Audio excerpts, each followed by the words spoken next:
قال اللہ تبارک و تعالی فی القرآن الحکیم والفرقان المجید فاعوذ باللہ من الشیطان اللعین والرجیم بفضل بسم اللہ الرحمن الرحیم یا ایہا الذین آمنوا اتقوا اللہ وَكُونُوا مَعَ الصَّادِقِينَ صدق اللہ العلی العظیم وبلغنا رسولہ النبی الکریم ونحن على ذلك لمن الشاهدين والشاكرين والحمد لله رب العالمين.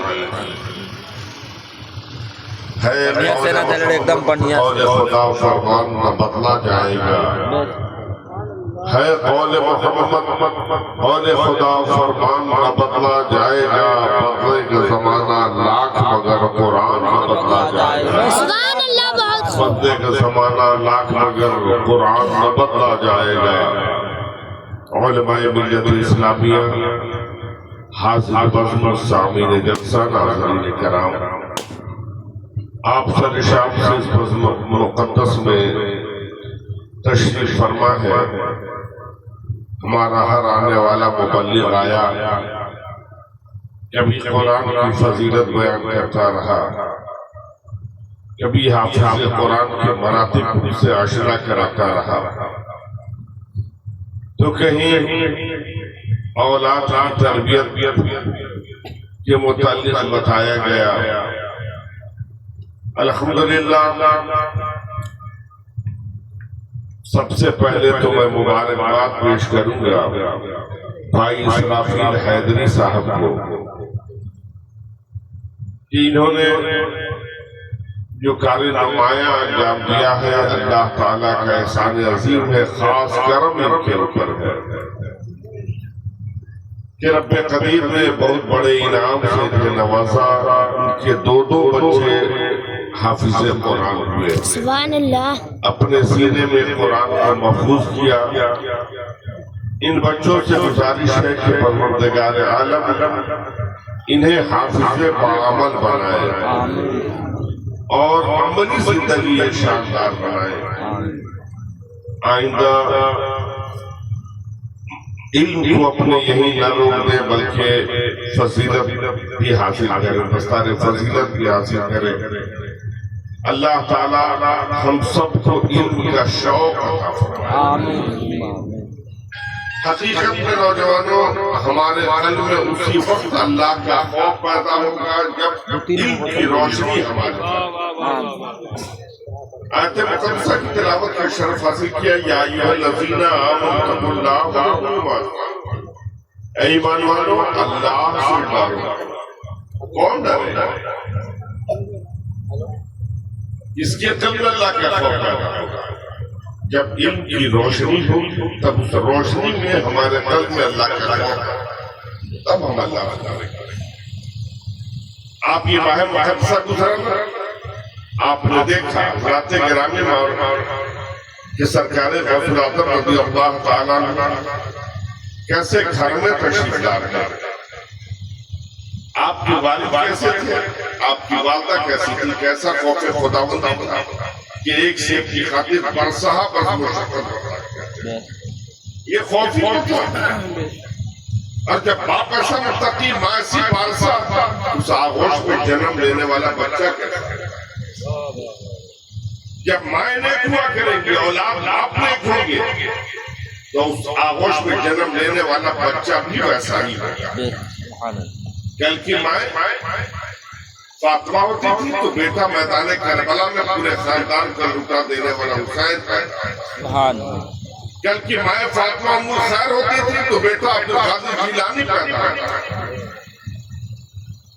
لہٰذا اگر ہم چاہتے ہیں کہ ہماری نسل اچھی ہو تو اصل کو اچھا ہوگا. پہلے ہمیں اپنے آپ کو سدھارنا ہوگا، اپنے معاشرے کو سدھارنا ہوگا. ہم نماز نہ پڑھیں، ہم یہ امید رکھیں کہ بیٹا تہجد گزار ہو جائے. ہم روزہ نہ رکھیں، یہ سمجھے کہ بیٹا نوافل کو ادا کرنے والا بن جائے.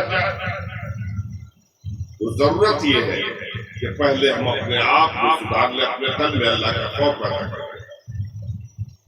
کل کے والدین ماں باپ نیک ہوتے تھے تو اولاد بھی اچھی ہوا کرتی تھی.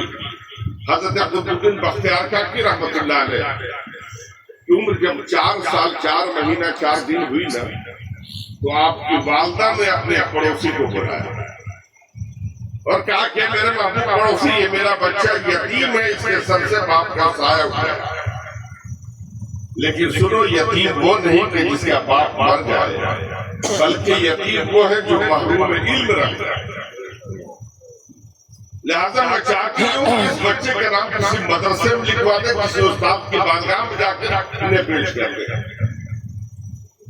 اور اسی نے پوچھا بھائی تیرا بچہ کچھ پڑھا بھی ہے کیا؟ اگر پڑھے ہوتا تو پھر مکتب کا سوال ہی پیدا نہیں ہوتا۔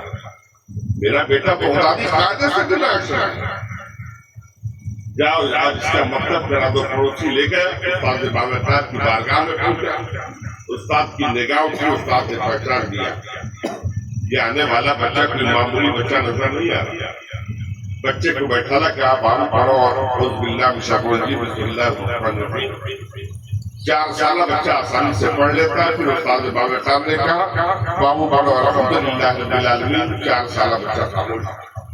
پھر استاد نے کہا بیٹا پڑھتے کیوں نہیں؟ پڑھو الحمدللہ رب العالمین۔ بچہ خاموش۔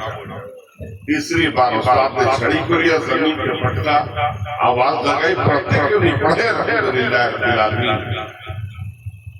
اتنا کہنا تھا کہ لانے والا پڑوسی کانپ جاتا ہے، کہتا حضور میں نے پہلے ہی کہا یتیم بچہ، ذرا پیاروں محبت کے ساتھ پڑھائیں، پہلے دن ڈنڈا دکھائیں گے بھاگے گا، پھر لوٹ کے کبھی مدد سے کم نہیں۔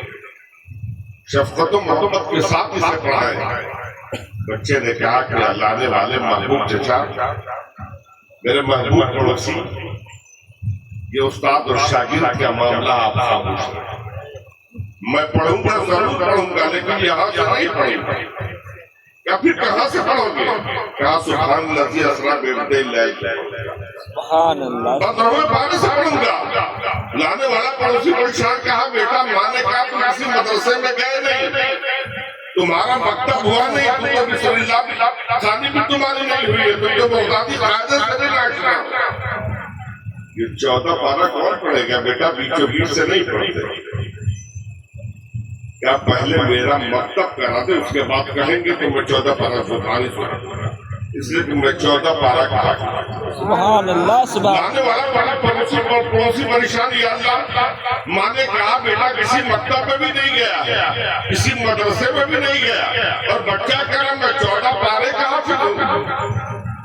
استاد نے مکتب کرا دیا۔ مکتب کرانے کے بعد 4 سالہ بچے کو کھڑا کرایا۔ 4 سالہ بچہ کھڑا ہوتا ہے، بڑی تیزی کے ساتھ چند گھنٹے میں 14 پارہ زبانی سنا دیتا ہے۔ سبحان اللہ، سبحان لانے والا پڑوسی پریشان، یا اللہ بچے نے 14 پارہ زبانی یاد کہاں سے کیا؟ نوجوانوں یاد رکھنا، پڑوسی نے سوال کیا بابو والدہ نے کہا کسی مدرسے میں گئے نہیں، کسی مکتب میں بیٹھے نہیں، تم نے بغدادی قاعدے کو بھی ہاتھ نہیں لگایا، تم نے 14 پارہ زبانی یاد کہاں سے کر لیا؟ نوجوانوں 4 سالہ بچے نے جواب دیا یہ میرے محبوب پڑوسی بچوں کا سب سے پہلا مدرسہ اس کے ماں کی آغوش ہوا کرتی ہے، ماں کی گود ہوا کرتی ہے۔ میری والدہ 14 پارہ کی حافظہ ہے، اور ان کا معمول یہ تھا کہ جب پاک و صاف ہو گئی، نماز صبح کے بعد جب تک کہ قرآن کی تلاوت نہیں کر لیتی تھی، ان کا کھانا کو مجھے خطرہ دودھ نہیں دیتی تھی۔ یہ ماں کی آغوش کی تربیت ہے، کیونکہ ہمیشہ میں نے یہی سنا، اس لیے مجھے زبانی آتی ہے۔ سبحان اللہ، سبحان اللہ۔ پتا چلا نوجوانوں کہ کل کی ماں اگر حافظہ ہوتا بیٹا حافظ قرآن ہوتا، کل کی ماں عالمہ ہوتی تھی، بیٹا عالم باغن ہوا کرتا تھا۔ لیکن یہ کب جب والدین نیک اور صالح، ہم چاہتے ہیں ہماری نسل اچھی ہو تو ہمیں خود اچھا بننا پڑے گا۔ حضرت امام محمد بن حنبل کا زمانہ، آپ کے دور میں حضرت امام مالک آپ کے اہم مہمان تشریف لاتے ہیں، یا حضرت امام مالک کے امام محمد بن حنبل لاتے ہیں۔ جب گئے حضرت امام محمد بن حنبل بہت خوش ہوتے ہیں، گھر میں داخل میں کہا بیٹی آج ہمارے مقدم کے ستارہ ہوتے سوریا پہ، کیا بابا خیریت تو ہے؟ کیا وقت کے بہت بڑے فقیر، وقت کے بہت بڑے مجتہد وقت کے بہت بڑے امام حضرت